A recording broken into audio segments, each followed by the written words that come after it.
de Marcos, en el capítulo número 1.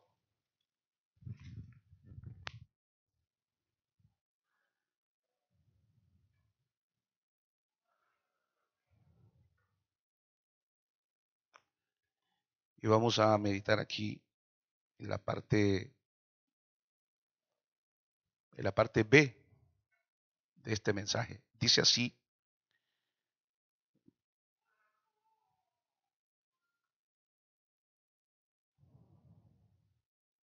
versículo número 9, versículo número 10, perdón. Y luego cuando subía del agua, vio abrirse los cielos y el Espíritu como paloma que descendía sobre él. Y vino una voz de los cielos que decía: Tú eres mi Hijo amado, en ti tengo complacencia. En ti tengo complacencia. Amén. Amén. La semana pasada estuvimos meditando sobre el versículo 9, como Cristo, como Jesús el Nazareno. Todavía no le llamo Cristo, todavía no está toda la revelación a estas alturas en este evangelio. Todavía no se sabe quién es el Mesías. Todavía está velado a los hombres y también está velado a Juan el Bautista, que viene esperando la revelación del Mesías porque se le había dicho que vendría.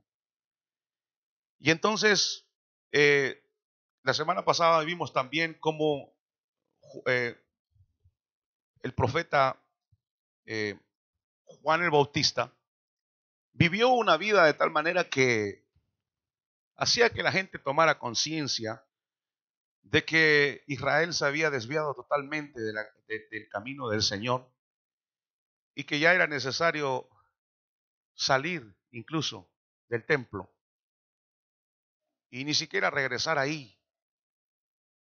Jesús sale del templo en una oportunidad y no regresa más. Nunca más regresa. Vienen vientos de cambio en ese momento. Estaba Dios haciendo una obra y estaba empezándola. Por eso no nos vayamos muy rápido. Sé que conocemos muchas cosas acerca de Jesús, pero por el momento no es el Cristo. Por el momento no sabemos quién es este carpintero que viene de Galilea.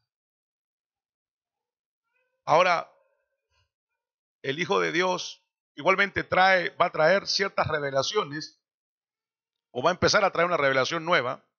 Entre ellas, vamos a ir viendo, por ejemplo, pareciera que Jesús, cuando llega al templo, dice, ¿se acuerdan lo que dice? Este templo o esta es casa de Dios y ustedes la han convertido en cueva de ladrones. Pero fíjense que Jesús dice es casa de oración.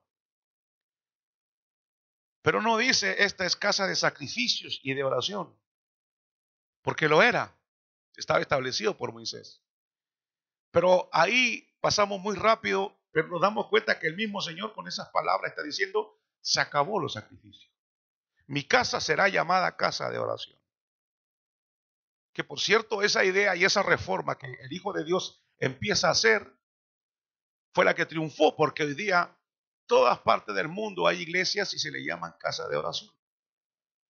Y ya no se sacrifican animales. O sea que llegó la reforma, o se estableció de una vez la reforma, porque el Hijo de Dios viene a cambiar las cosas. ¿Por qué las viene a cambiar? Porque están mal. Dentro de la religión, pero también pueden estar mal en nuestra propia vida. Y por eso que el Señor viene y quiere hacernos tomar conciencia en la situación en la cual nos encontramos, que quizás no sea la mejor situación. Los cielos se abren, el Hijo de Dios es bautizado, los cielos se abren como como un presagio, como algo que pronto va a venir a cumplirse de manera voy a decir concreta lo que Hebreos dice. Ahora acercaos a mí, dice, acercaos al trono de la gracia confiadamente. Porque antes de que el Hijo de Dios diera su vida, se acercaban al tabernáculo con miedo. Y cuando se acercaban al monte Sinaí, con miedo. Pero ahora Hebreo va a decir, acérquense confiadamente al trono de la gracia. Porque ahora el cielo está abierto para ustedes. Pero aquí, en el caso aquí, como les digo, se abren los cielos. Muchos bautizados llevaba Juan en esos días. Y como les dije la semana pasada, trate de observar, ahí está Jesús haciendo la cola como todos los demás. Las vestimentas del Hijo de Dios eran vestimentas muy sencillas. Jesús no fue a la escuela, no tuvo el privilegio de ir a una escuela para estudiar. Recuerde que Galilea es un lugar muy pobre. Hasta el arameo lo hablaban mal. Y eran causa de burla de otros personajes, de otras personas. Pero el Hijo de Dios está ahí. Isaías dice, me arrancaron la barba. Tenía barba, como todo judío en ese tiempo. Los que no usaban barba eran los romanos. Pero ahí está el Hijo de Dios, como un hombre como todos los demás, haciendo la cola para ser bautizado. Y no hay nada de diferencia. El profeta Isaías dice, hablando de él, que no tiene atracción alguna. No tiene atracción humana. No tiene ojos azules, ni mide 1,90 m de alto. Es un judío común y corriente. Por cierto, porque Marco no habla de la infancia de Cristo, pero si nos vamos a Mateo, Lucas dice que crecía poco a poco. ¿Se acuerdan? Dice que crecía en gracia para con Dios, para con los hombres. ¿Han visto, vieron el niñito que estaba aquí? Se lo llevaron con la mamá y el papá. Bueno, yo estaba llorando. Así era Jesús. Si usted va ahora a la iglesia infantil, arriba donde están los niños, con las hermanas, usted ahí va a ver niños saltando que no quieren, uno está enojado, el otro quita. Así era Jesús. Jugaba con sus amigos en el barrio. Yo no sé a qué jugaba, a la escondida. Fútbol no, porque no había fútbol en ese tiempo. Pero jugaba como todo niño. Se cansaba, transpiraba. Su mamá le decía, ya Jesús, entra a la casa, ya está haciéndose tarde. Y quizás él quería seguir jugando. Porque era igual que los... ¿Se acuerdan que hablamos del profeta Daniel que dice el Hijo del Hombre? Es el representante de la raza humana. Es un ser humano. Su mamá le lavaba las manos antes de comer. Cuando era chiquito le tenía que partir la comida porque muy gruesa le podía caer mal. Lo que toda madre hace con un niño. ¿Por qué les digo esto? Para tratar de volver a la realidad del verdadero Cristo. Nos han ido robando poco a poco la imagen del verdadero Cristo. El verdadero Cristo no tiene ojos azules. El verdadero Cristo era un niño como todos los demás niños. Y ahí está parado haciendo la cola. Porque tiene que bautizarse. ¿Por qué tiene que bautizarse? ¿Acaso ese no es un bautismo de arrepentimiento? ¿De qué se tiene que arrepentir Cristo? En ese momento tenía 30 años y no había cometido nunca un pecado porque era un hombre santo. ¿Pero por qué tiene que bautizarse? Tiene que bautizarse o viene a bautizarse porque él quiere solidarizarse o quiere identificarse con el pecador. Como diciendo, esto es lo que yo voy a cargar, el pecado. Y vengo a vestirme de ese pecado. Como dice Pedro, Pedro dice que lo hizo pecado por nosotros. Lo hizo pecado por nosotros. Entonces Jesús es como que se mete al agua y sale, como que se reviste de eso. Y es eso lo que yo vengo a hacer. Simbólicamente, quizás en ese momento nadie se daba cuenta de ese símbolo, porque todavía las cosas no estaban avanzadas, ni había teología, no había nada de eso. Recién se estaban abriendo las puertas otra vez del cielo para que Dios otra vez empiece a penetrar en el pueblo de Dios y empiece otra vez a bendecirlo. Y ahí es que cuando el Hijo de Dios llega al Jordán, llega a su turno y viene Juan y lo bautiza. Y cuando entra al agua, él lo saca. Y cuando lo saca, dice el versículo 10, inmediatamente cuando sale del agua, vio que los cielos se abrían y que el Espíritu Santo, como paloma descendía sobre él. Algo está pasando aquí. Este personaje tiene cara de Galileo como todos los demás, pero todos los demás que se han bautizado, con ninguno de ellos abrió el cielo, ni con ninguno de ellos vino una voz, ni con ninguno de ellos bajó el Espíritu.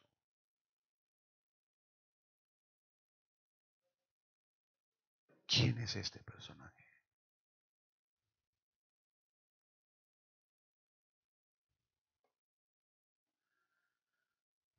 Ya había ciertos detalles en el Antiguo Testamento que nos hablaba acerca, no se distraigan hermano, tranquilo, paz. Los ujieres están ahí para eso, ustedes, por eso están los ujieres aquí, para que ustedes estén tranquilos. Ellos sufren para que ustedes no sufran. Así que hermanos ujieres, con los ojos abiertos y atentos. Ahora, veamos el versículo 10 otra vez, ¿qué les parece? Dice, e inmediatamente al salir del agua vio que los cielos se abrían y que el Espíritu Santo o el Espíritu descendía como paloma. Y el versículo 11, y vino una voz de los cielos, de alguna parte de los cielos se oyó una voz que decía, tú eres mi hijo, tú eres mi hijo amado.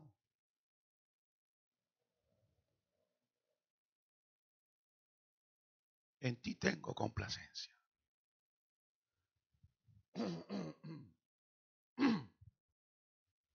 Se necesita un poco, por ahí hay un libro en francés que se llama Leyendo la Biblia con lupa.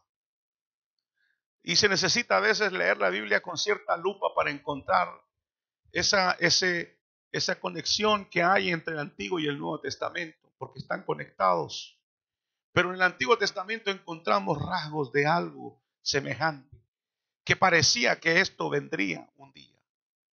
Por ejemplo, lo primero que encontramos es en Génesis 22, cuando Dios le dice a Abraham, toma tu hijo, llévalo al monte Moriat y ahí sacrifícamelo.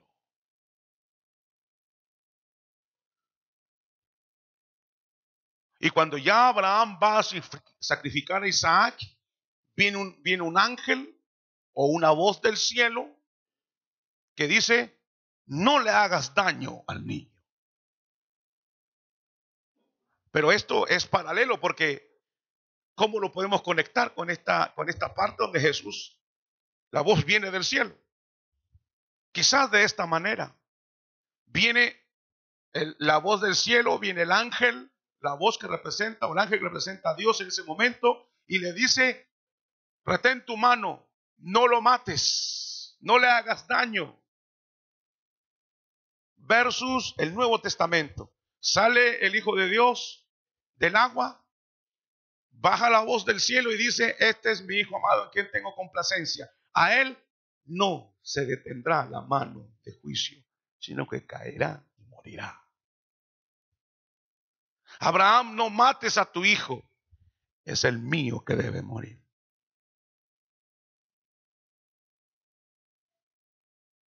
Y por cierto, su hijo no murió, pero sí murió el Hijo de Dios.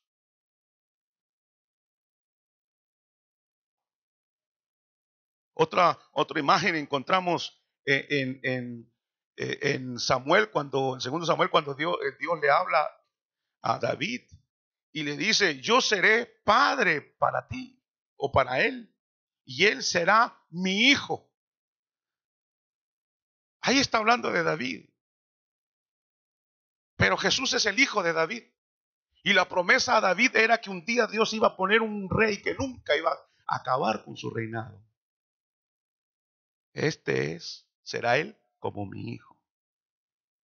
Y que el Salmo 2, cuando dice así: ciertamente anunciaré el decreto del Señor, que hablamos ayer, el decreto de Dios. Mi hijo eres tú, yo te he engendrado hoy.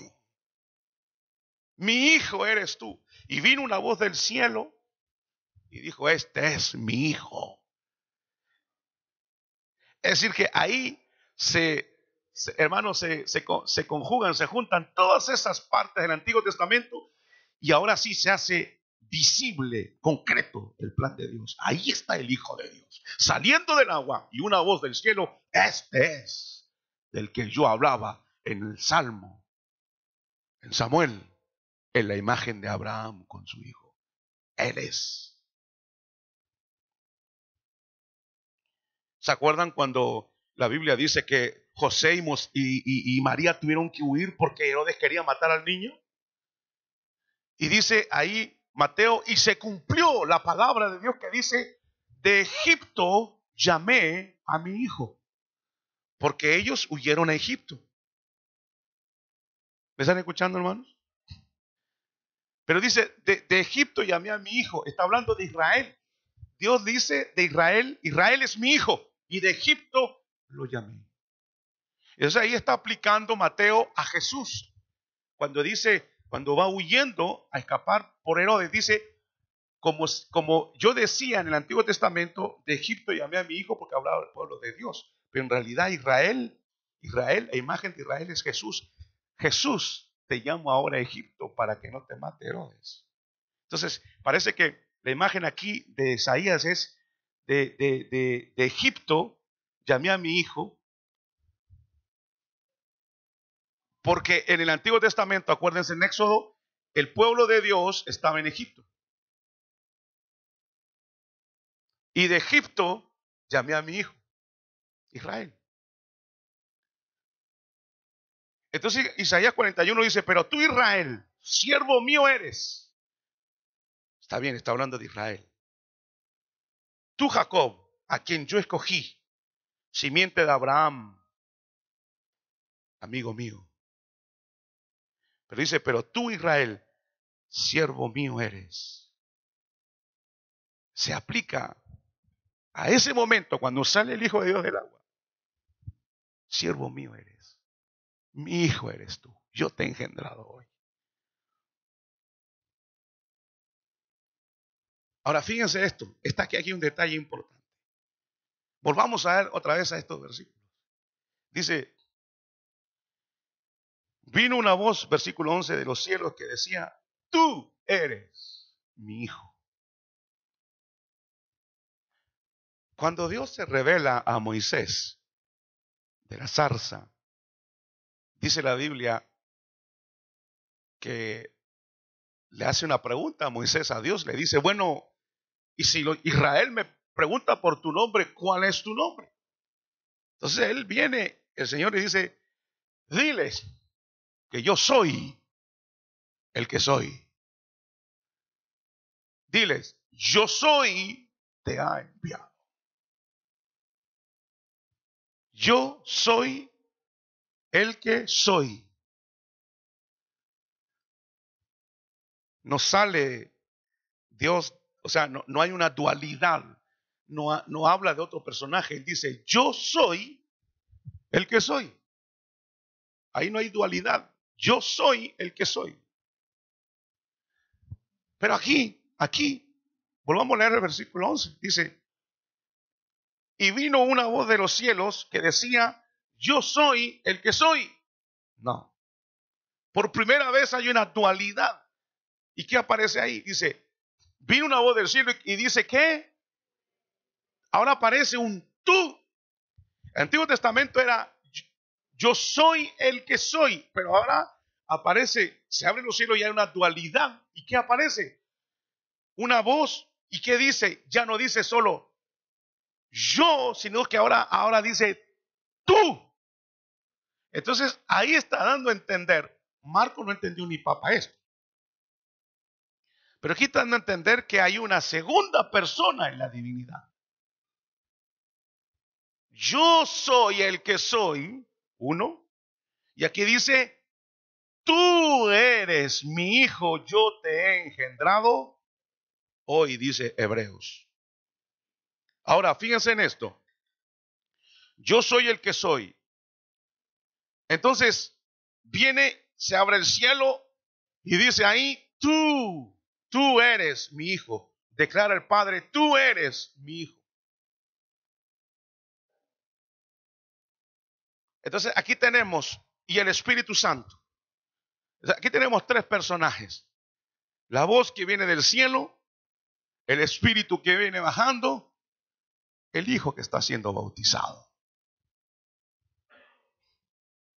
Pero estos tres personajes aquí no aparecen, oigan bien, no aparecen en su máxima gloria.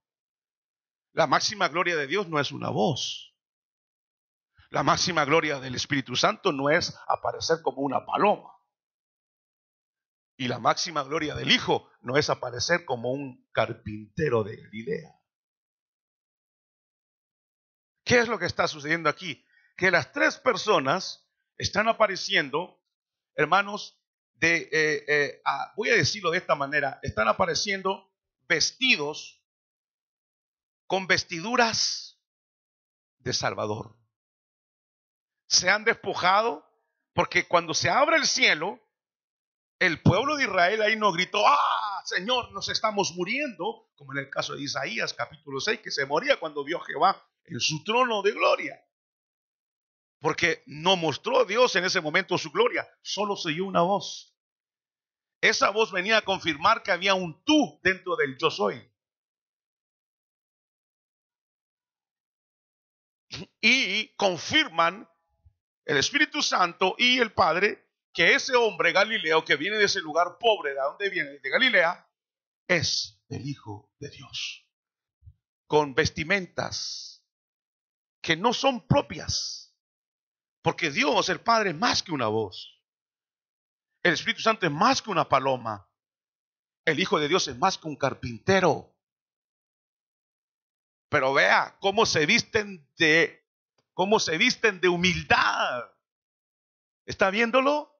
¿Cómo se visten de humildad? Número uno. Número dos. Los tres están de acuerdo en vestirse de humildad para salvar al hombre. Los tres. Los tres se esconden. Usted sabe, hermano, que el Espíritu Santo llena toda la tierra. En este momento el Espíritu de Dios, toda la tierra está cubierta por el Espíritu Santo. No es una paloma. Pero los tres se ponen de acuerdo para venir a vestirse de humildad. Por eso, el que se vaya al infierno por su maldad, ¿qué excusa va a tener cuando el Dios Trino no escatimó, no se reservó? Los tres se vistieron de humildad para salvarnos. Dígame usted si eso no es glorioso. No hay excusa para el ser humano. En el juicio final, la gente gemirá, va a gemir y llorar y gritar y ver la maldad de ellos y ver la grandeza de lo que viene o de lo que Dios hizo en la historia de la humanidad.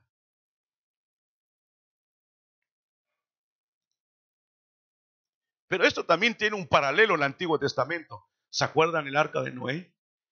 Que por cierto sería bueno que recuperáramos la Biblia porque la estamos perdiendo la Biblia.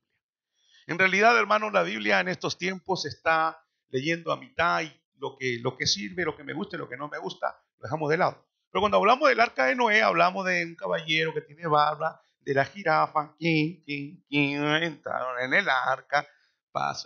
Yo me acuerdo de una canción que aprendí cuando era niño, dice en el arca, no, decía en el arca, dice que medía muchos pies, la pintó con alquitrán y le puso un ventanal y de dos en dos los animales hizo entrar. El jirafa, todavía me acuerdo. Pero no me acuerdo que me hayan enseñado que ahí murieron millones de personas en el diluvio. O sea, porque cortamos la Biblia y ya la Biblia, la gente ya no cree mucho esas historias. La historia del arca de Noé, sí. Yo se la cuento a mi hijo en la noche para dormirse, porque es una historia linda donde los animalitos entran. Es el juicio de Dios. O sea, hagamos las cosas bien, no desviemos las cosas. Hay que decir todo. Es un juicio que Dios trajo a la humanidad por su maldad. Pero ahí encontramos igualmente, Marcos como que pensó en ese paralelo y dice ahí que cuando las aguas iban bajando, dice que envió primero a un cuervo y después envió a una paloma, ¿se acuerdan? Para ver si las aguas habían disminuido. Pero la paloma no encontró un lugar donde posarse y regresó al arca.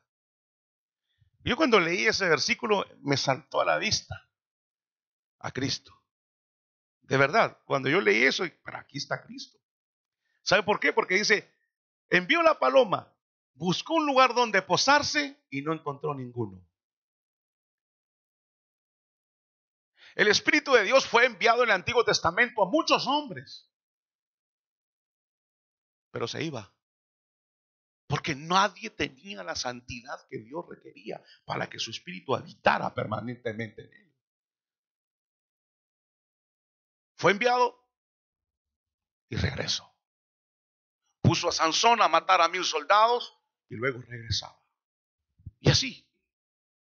Después de esto envió una paloma, dice, para ver si las aguas habían disminuido. ¿Sabe lo que es las aguas ahí? El juicio de Dios. Y así ha estado el mundo bajo el juicio de Dios. Y Dios, es lo que dice el Salmo, Dios recorre la tierra con su mirada para ver si encuentra un corazón perfecto. Así dice. Pero como no encuentra, entonces la paloma se regresa al arca. En cambio aquí cuando se abren los cielos, baja el Espíritu como paloma, sí se mete en Cristo e encuentra un lugar donde vivir. Porque Cristo era santo. Por eso es que hermanos, Cristo, y ya estamos, ¿se dan cuenta? ¿Cuántos se alegran? Porque este Galileo parece que es el Hijo de Dios. Encontró el Espíritu de Dios donde morar permanentemente. No regresó al cielo. Aleluya, gloria al Señor. Ahora,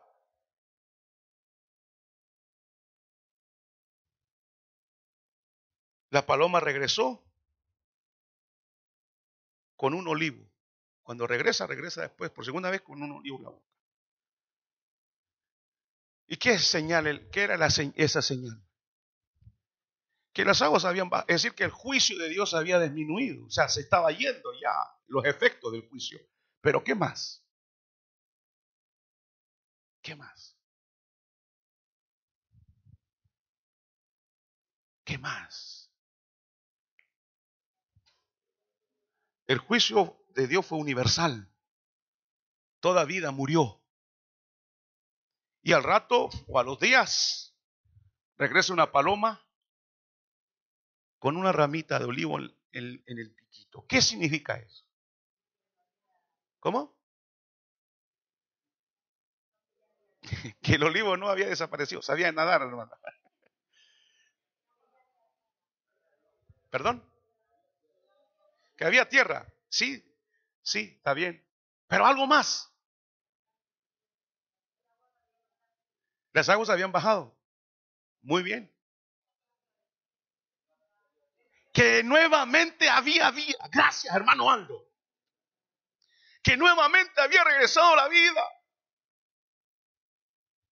Y cuando el Espíritu desciende en el corazón o unge al Hijo de Dios, ¿qué es lo que sucede? Lo llena y dice que luego vamos a ver, en el poder del Espíritu lo lleva al desierto a pelear contra el enemigo. Pero antes de eso, hermanos, ¿qué dice la Escritura más adelante? Jesús dice, yo soy el camino, la verdad y la vida. Es decir que, hermanos, el Espíritu viene a traer vida espiritual, viene a fortalecer a Cristo como humano, pero por eso es que Juan el Bautista dice, Él los bautizará con el Espíritu Santo. Él vendrá a traerles vida, vida. El que dice Juan 1, dice, el que tiene al Hijo tiene la vida. En Él estaba la vida y la vida era la luz de los hombres. ¿Ha visto el paralelo que hace Marcos con el Antiguo Testamento? No lo veo tan emocionado, pero yo cuando estudiaba esto, la verdad que estaba bien emocionado, hermano. Ahora, otro elemento también importante que encontramos aquí, hermanos, es que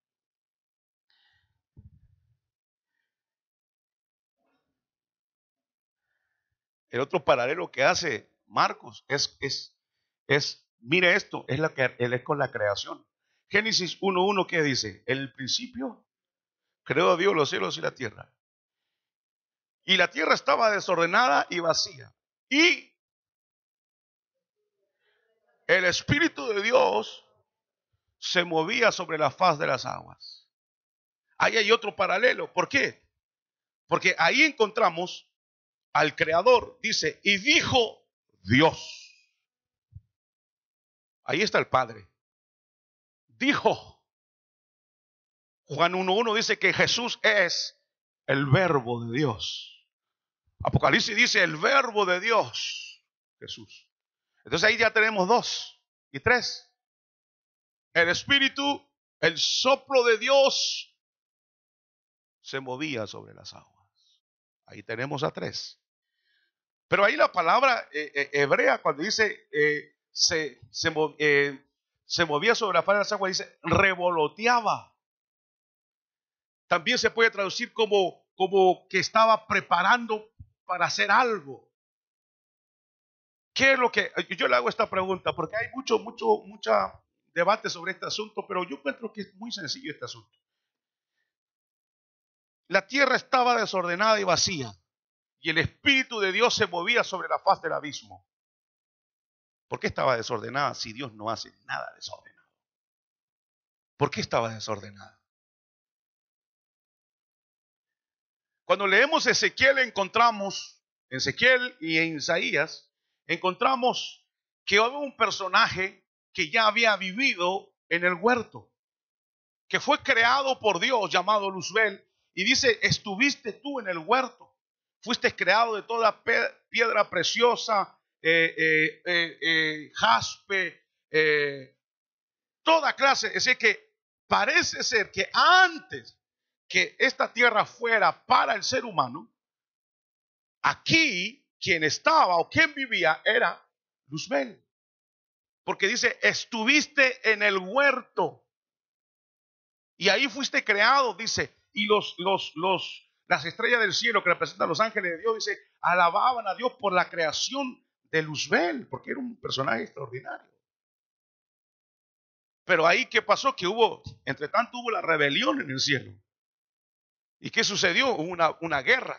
Ahora, ¿cómo explicar esa guerra? No se puede explicar humanamente. O sea, usted puede imaginarse la guerra de las galaxias, no tiene nada que ver con eso. Nada que ver. Pero fue tal la batalla que la tierra quedó vacía y desordenada. Había un caos. Entonces, Moisés, cuando escribe Génesis, lo que hace es nos mete en el tren ya el tren partió ya. ¿Me entiende? Porque dice, el Espíritu de Dios se movía sobre la faz de las aguas.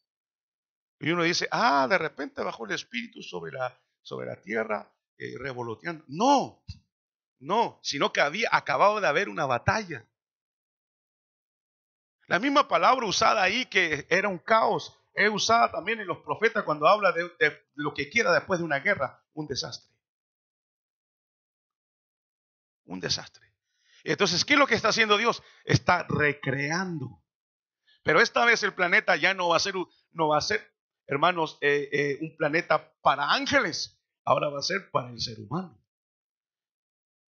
Por eso es que al enemigo lo encuentra otra vez usted en el huerto.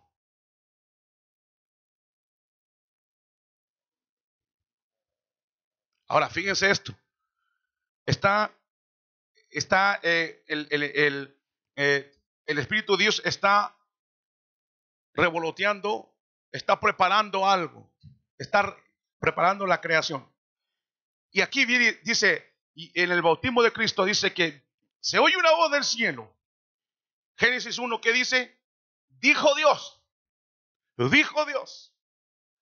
Luego dice, y bajó el Espíritu como paloma. Y dice, y el Espíritu estaba sobre la faz de las aguas, preparando una nueva creación. Y aquí es igual, viene el Espíritu de Dios porque va a empezar una nueva creación. ¿Cuál es la nueva creación?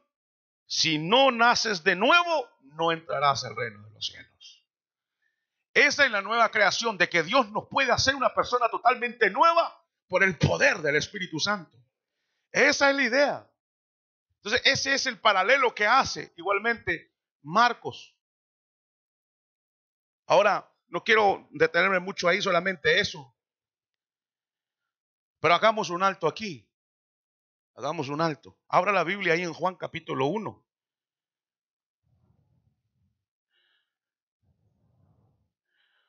Juan capítulo 1. Acá hay un alto que tenemos que hacer porque tenemos que aclarar algo aquí.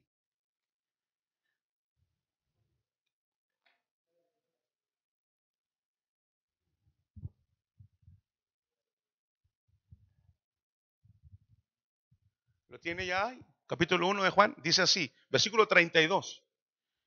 El Evangelio de Juan, ¿qué hace aquí? Va a describir la misma escena. Baja el Espíritu.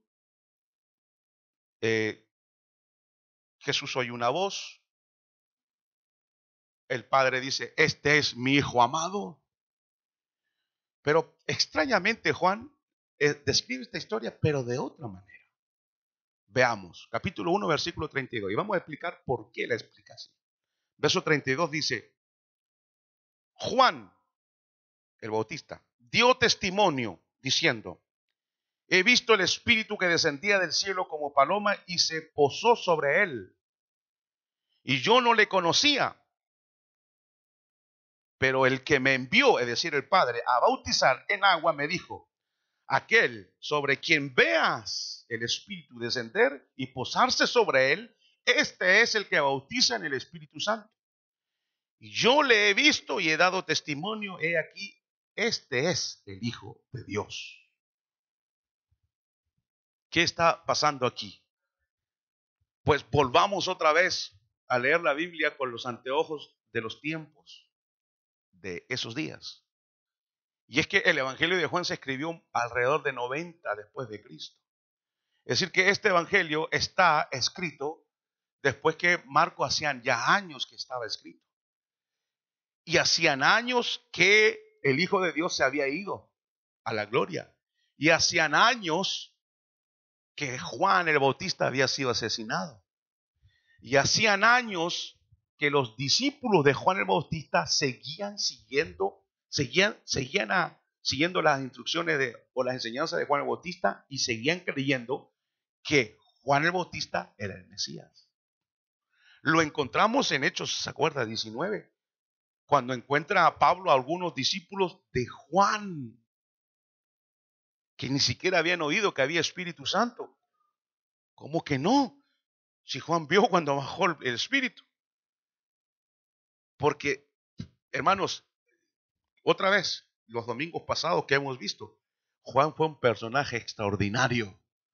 Y tan extraordinario que influenció tanto en él, en la gente, en sus discípulos, que muchos de sus discípulos no siguieron a Cristo, siguieron a Juan el Bautista. Y siguieron enseñando que Juan el Bautista era el Mesías. Escuche esto. Por eso que Juan quiere aclarar en los años 90 y tanto, 96 por ahí quizás, quiere aclarar nuevamente de que Juan el Bautista no era el Mesías. Por eso que usted en el Evangelio de Juan va a encontrar que Juan dice, él, hablando de Jesús, hablando de Juan el Bautista, dice, él no era la luz. Se ocupa de decir, él no era la luz. Ojo. Y aquí, ¿qué está haciendo? 96 después de Cristo, ¿qué es lo que está pasando? Juan está escribiendo y está diciendo, aquí todavía, no lo dice aquí, pero en la historia sabemos que había muchos seguidores de Juan el Bautista. Entonces, Juan en su evangelio va a dejar aquí, tengo que aclarar esto, dice Juan, porque todavía siguen habiendo algunos que creen que Juan el Bautista es el Mesías. Y miren cómo lo aclara, veamos, otra vez. Con ese conocimiento ahora volvamos a leer el versículo 32.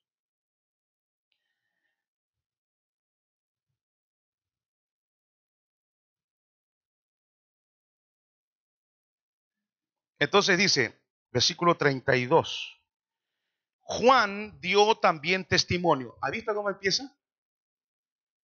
Juan está diciendo, miren, seguidores de Juan el Bautista, Juan dio testimonio. ¿Qué testimonio dio? Sigamos. Diciendo, y aquí describe la experiencia, pero no la describe como la describe el otro evangelio. Fíjense, veamos. Dice, he visto el Espíritu que descendía del cielo como paloma y se posó sobre él. ¿Quién lo vio? ¿Y en Marco quién lo vio?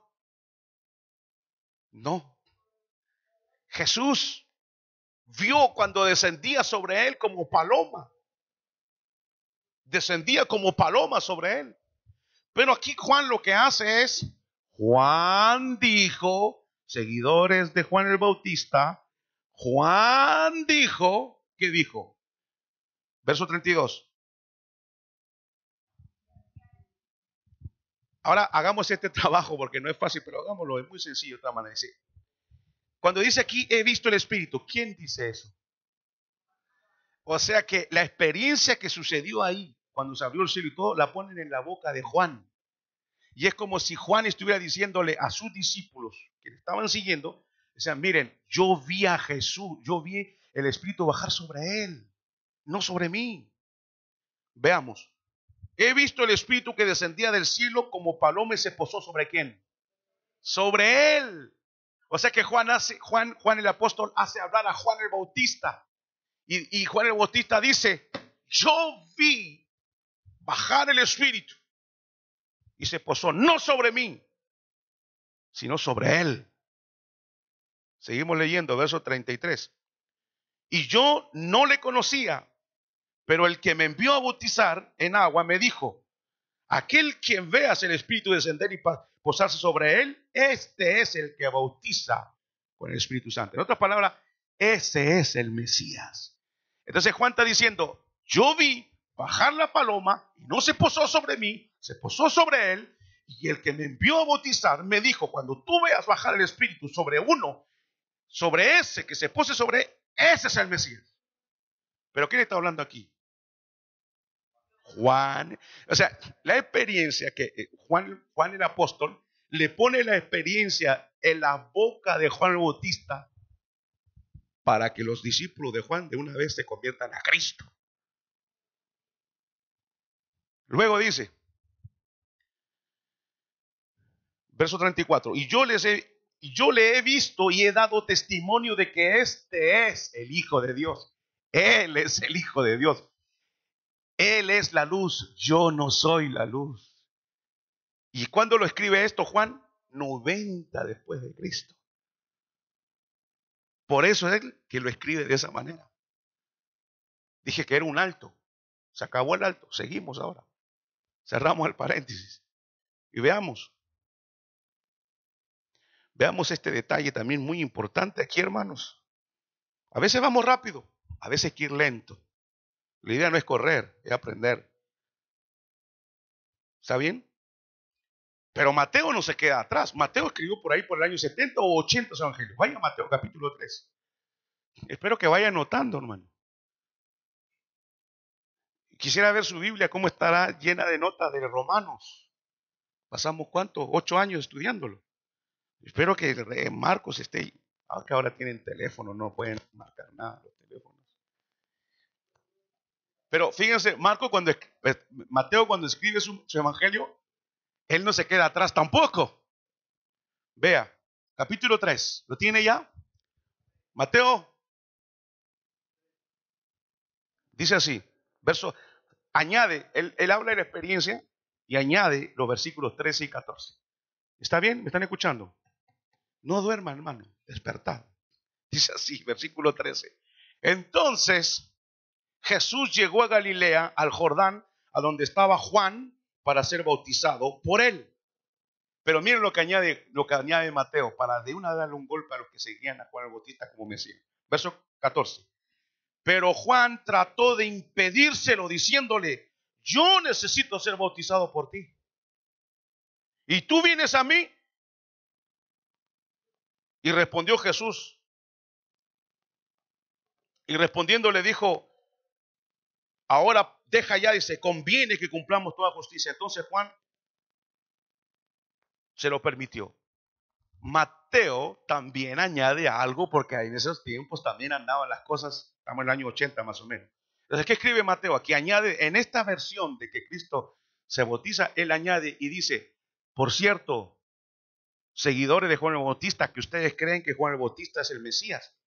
Juan se estaba oponiendo a bautizar a Jesús. ¿Por qué? ¿Quién dice por qué? ¿Por qué lo describe así? ¿Perdón? No se sentía digno, exacto. O sea, lo que quería describir Mateo es decir, hey, el propio Juan no lo quería bautizar porque se encontraba indigno. ¿Qué andan diciendo que Juan el Bautista es el Mesías? Si él se sentía indigno. Pero escuchen, acá hay un problema que se nos está escapando. Oiga bien, ¿está escuchando? Sí, apagó el teléfono, abrió los oídos.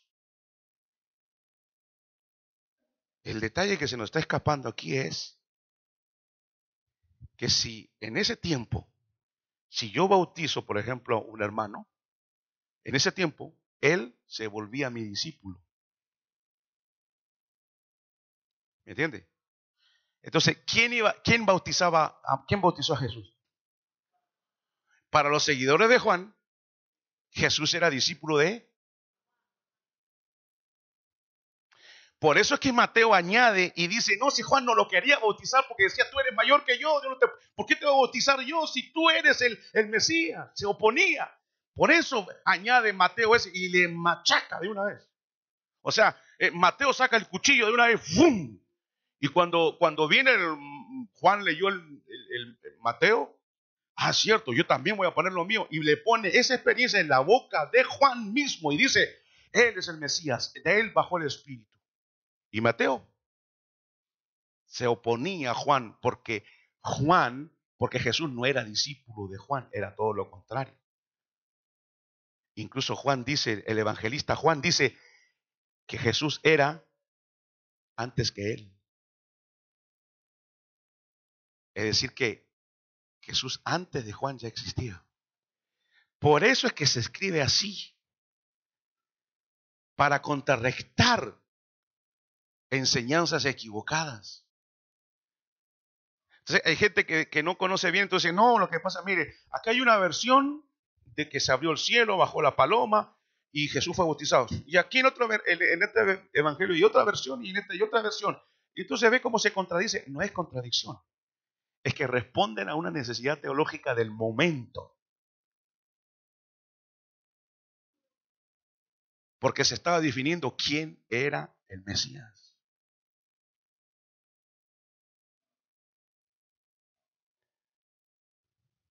Y ni hablar de Lucas, porque ni lo nombra. Si usted lee Lucas, este mismo paralelo, cuando Jesús es bautizado, ni nombra a Juan, ni lo nombra. Véalo, usted verá en su casa, ni lo nombra.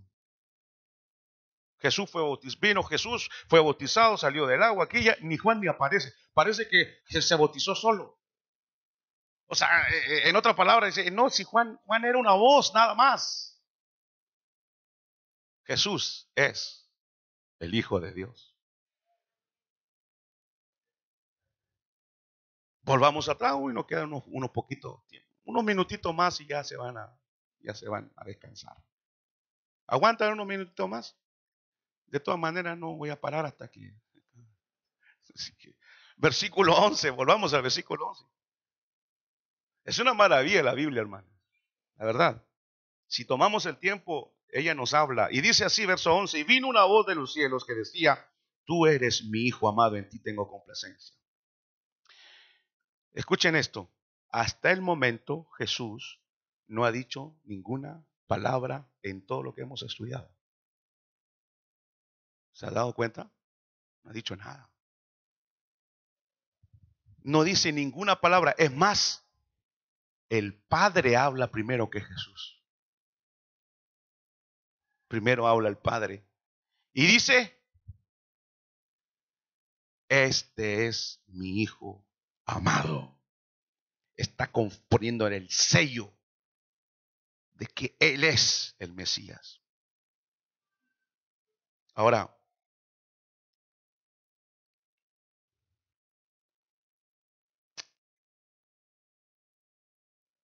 abra la Biblia. Disculpen que lo lleve la Biblia, ¿no? De todas maneras estamos estudiando la Biblia. Ahí en Juan 17, quizás si abre ahí encuentra el billete de 500 euros que perdió hace 6 meses. Pero ahí en Juan capítulo 17, estacionémonos ahí, ¿qué les parece? Que suene como antes la Biblia, ¿no? En las iglesias sonaba así. Se escuchaba la... Ahora no, ahora los ponen ahí, entonces ya la gente llega a la iglesia sentado. Ya no saben qué es la Biblia, porque ya todo se lo ponen, aquí nada. Aquí nada, pues, ni un versículo va a encontrar aquí. Usted traiga su Biblia y aprenda la palabra de Dios, o aprendamos juntos. Amén, hermanos. Así es. Lo sugiere, si hay gente nueva que no tiene la Biblia, le prestan una Biblia. Aquí está la palabra de Dios. Dice Juan capítulo 17, versículo 3. Ustedes son los que me hacen ponerme bravo. Versículos, capítulo 17, versículo 3. ¿Lo tiene? Fíjense, ¿qué es la vida eterna? ¿Ir a vivir al cielo? Sí y no. La vida eterna consiste, y ahí lo dice, versículo 3. Esta es la vida eterna. Que te conozcan. Que te conozcan. ¿Cuál es la vida eterna? Que te conozcan a ti, el único y verdadero Dios, y Jesucristo, a quien has enviado. Eso es la vida eterna, conocer a Dios. Eso es. Y lo vamos a conocer toda la eternidad. Como Dios es infinito en poder, en grandeza, en gloria, en majestad, pues nunca terminaremos de conocerlo. ¿Qué le parece? Pero empezamos a conocerlo aquí en la tierra. Ahora, verso 4. Yo te glorifiqué en la tierra, habiendo terminado la obra que me diste que hiciera. Y ahora, glorifícame tú, Padre, junto a ti, con la gloria que tenía contigo antes que el mundo fuese o existiese.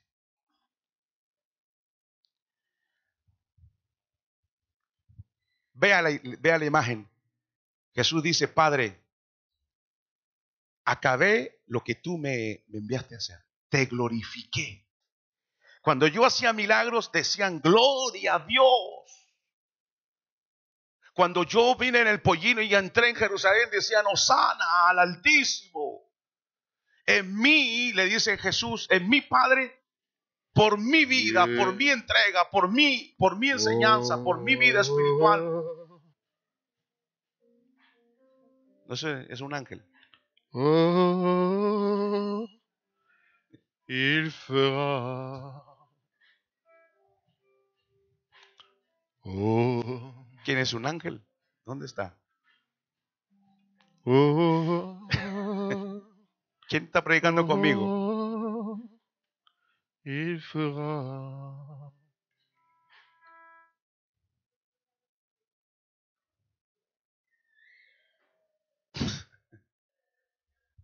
Bueno, seguimos. Seguimos. Ya me asusté ya.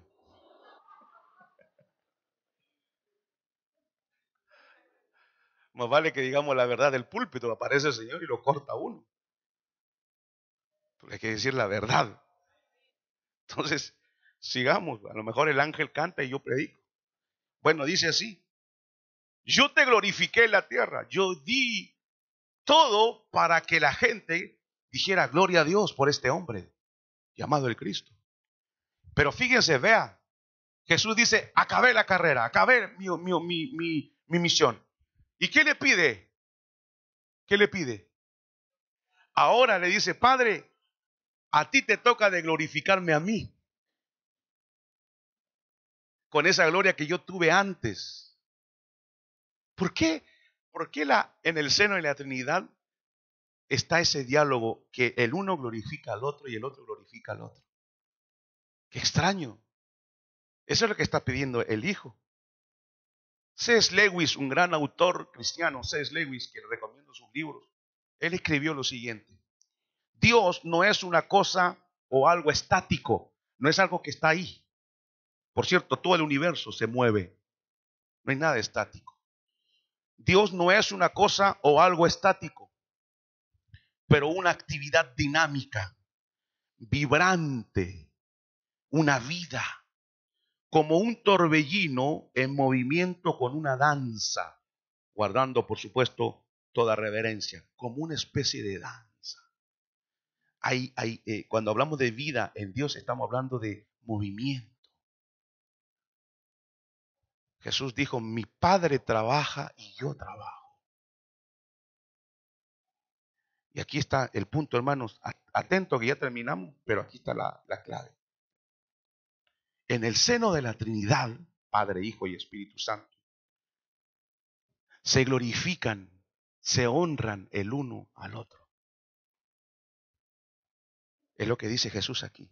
Cada persona divina lleva en su seno al otro. Felipe, ¿cuánto tiempo he estado contigo? ¿Todavía no me has visto? Porque el Hijo lleva en su seno al Padre. El Padre lleva en su seno al Hijo. El Hijo lleva en su seno al Espíritu. El Espíritu lleva en su seno al Padre, etcétera, etcétera. Ahora, la vida de Dios desborda. De Dios desborda. Por eso es que decimos que Dios es amor. Porque si Dios fuera un solo ser, único, o sea, si Dios fuera una sola persona, no hay amor. Porque el amor es amar a otro. Por eso es que hay una Trinidad y existe el amor en el seno de Dios, porque el uno ama al otro y el otro ama al otro. Y los tres se gozan en esa unidad y comunión eterna. Totzer decía en uno de sus escritos, las alabanzas eternas que nunca son lanzadas al universo por los ángeles de Dios y nunca dejan de viajar y siguen oyéndose. Quizás hace millones de años se cantaron, pero siguen viajando porque Dios es eterno. Y en el seno de la eternidad, en el seno del Padre, el Hijo y el Espíritu, está en el darse el uno al otro. El Padre dice, yo te quiero glorificar, hijo mío, te quiero dar una novia que será la iglesia.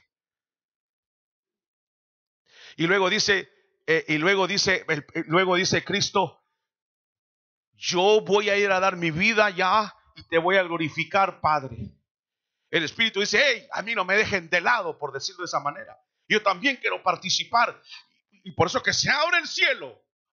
El Padre dice, este es mi Hijo, pero oigan, ¿qué dice? Este es mi Hijo poderoso. Este es mi Hijo glorioso. Esta es la segunda persona de la Trinidad. ¿Qué es lo que dice? Este es mi Hijo amado. ¿Por qué amado? Porque Dios es amor. Y Él ama a su Hijo. Él ama a su Hijo. Y lo primero que aparece en el capítulo 1 de Marcos, recién empezando y abriendo, es esa cualidad de Dios. Amor. Yo amo a mi Hijo. Hijo, te amo. Y te envío el Espíritu para que te ayude en la batalla. Llegamos al capítulo 17 de Juan. Ya Jesús está a punto de acabar su obra. Dice, Señor, cumplí. Entonces el Padre dice, ahora yo te voy a glorificar a ti. Porque ese es el amor. Yo quiero darle a Él lo mejor. Y Él dice, no, yo le quiero dar a Él lo mejor. Y Él me da lo mejor y yo le doy lo mejor. Él me da lo mejor y yo le doy lo mejor. Y el Espíritu dice, no, yo doy lo mejor. Y el Espíritu le dice al Hijo, yo doy lo mejor. Yo te ayudaré contra Satanás y todas las huestes satánicas. Y están los tres, yo te doy, yo te doy, yo te doy. Porque el amor es dar, dar, dar, dar. Más bienaventurado es dar que recibir. Dar, dar, dar. Y Jesús dijo, yo vengo y pongo, nadie me quita la vida, yo la pongo, yo la doy. Eso es, en ese momento, eso es lo que encierra la profundidad de que aparece ese Dios ahí, hermano, diciéndole a su Hijo que lo ama. Y luego dice que dice que al tercer día, dice la Biblia, el Padre lo resucita al Hijo. Lo resucita. Lo levanta. Y luego dice en los evangelios, luego en las cartas de Pablo, dice que lo glorificó y le dio un nombre que está sobre todo nombre, porque lo quiere glorificar. ¿Por qué? Porque el Hijo ya lo glorificó a Él. Y el Espíritu glorifica a los dos. Escuche bien, ese es el Espíritu que supuestamente nosotros hemos recibido. El Espíritu que quiere hacer el bien. Miren, hermano, no me cuesta entender ahora mejor, no me cuesta o entiendo mejor ahora cuando Jesús dice, sáquense sus zapatos con sus pies llenos de polvo, sáquense los zapatos. ¿Qué? Sáquense, se los voy a lavar. Ay, Señor, por favor, si mis sandalias están sucias, yo les voy a lavar. Y se ciñe y les lava los pies, uno por uno, y se los seca. Eso es amor. Eso es amor. Él quería, ¿qué más puedo hacer para amar? Cuando dice Juan ahí, y habiéndolos amado hasta el final, no significa el final de su vida, hasta donde puede llegar el amor. Usted y yo somos culpables. La paga del pecado es muerte. Estamos condenados. No tenemos salida. Dice que estamos condenados, dice los romanos. ¿Qué se puede hacer con un condenado? Solo condenarlo. Pero ¿sabe qué dice? A ver si entiende mejor ahora. Porque de tal manera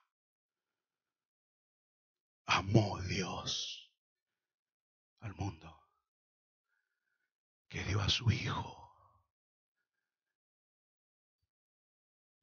A su Hijo. Dio a su Hijo.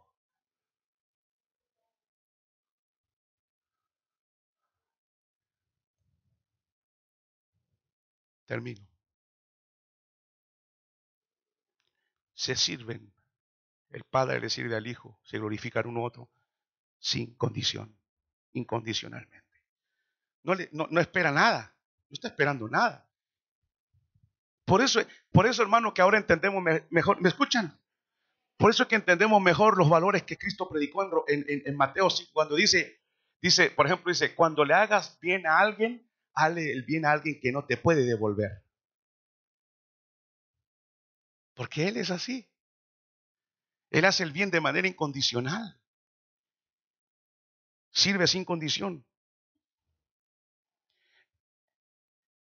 El Padre está centrado en el Hijo está centrado en el Padre, el Espíritu está centrado en el Padre y en el Hijo. Y aquí terminamos. Están centrados. Yo me centro en Él. Él se centra en mí. Yo me centro en Él.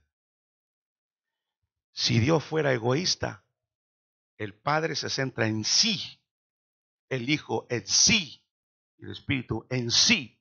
Y si los tres se centran en sí mismo, no hay movimiento, no hay vida, no hay amor. ¿Por qué hay amor? ¿Por qué hay vida? Porque los tres no se centran en sí, se centran en el otro. Por eso hay amor en Dios y hay vida. Si nosotros somos creyentes de ese Dios de amor, tenemos que, lo voy a usar las palabras que el mismo Jesús dijo, Si el grano de trigo no muere, no lleva fruto. ¿Sabe lo que está diciendo? Si tu vida se centra en ti, no hay nada. Tu vida no debe centrarse en ti. Por cierto, ¿qué dice los dos grandes mandamientos? Amar a Dios, eso no se centra en mí. ¿Amar a quién? Tampoco se centra en mí. El verdadero amor no se centra en mí. Si los tres se centran en sí, no hay salvación. ¿Pero por qué hay movimiento? Porque el uno se centra en el otro se centra en el otro, nunca en sí. Por eso, hermanos, no existen los cristianos egoístas. Porque un cristiano egoísta no tiene el Espíritu de Cristo. El Espíritu de Cristo es dar, dar, dar, dar la vida, dar amor, darlo, darla. Dice, no hay mayor amor que el que da su vida por sus amigos. Terminamos con esto. Entonces, ¿para qué nos quiere salvar? ¿Porque Dios necesita nuestro amor? No, si Él lo tiene. ¿Necesita nuestra alabanza? No, si Él la tiene. ¿Necesita que lo glorifiquemos? No, si el Hijo glorifica al Padre, el Padre. Entonces, ¿por qué nos quiere salvar? ¿Por qué Él nos llama? ¿Saben por qué? Porque Él quiere compartir esa gloria profunda y ese amor con nosotros. No es al revés, no es que Él dice, ¿quién me alaba? Nadie me alabó hoy día. Nadie me alabó hoy día. No, no es así. Nosotros no necesitamos. Lo que Dios dice, vivimos el Padre, el Hijo y el Espíritu en una intimidad tal, en un amor tal, en una profundidad tal, en una gloria tal, que vamos a crear el hombre para compartir esto con ellos. El amor, la gloria, la gracia, la Trinidad dice, la queremos compartir con la gente.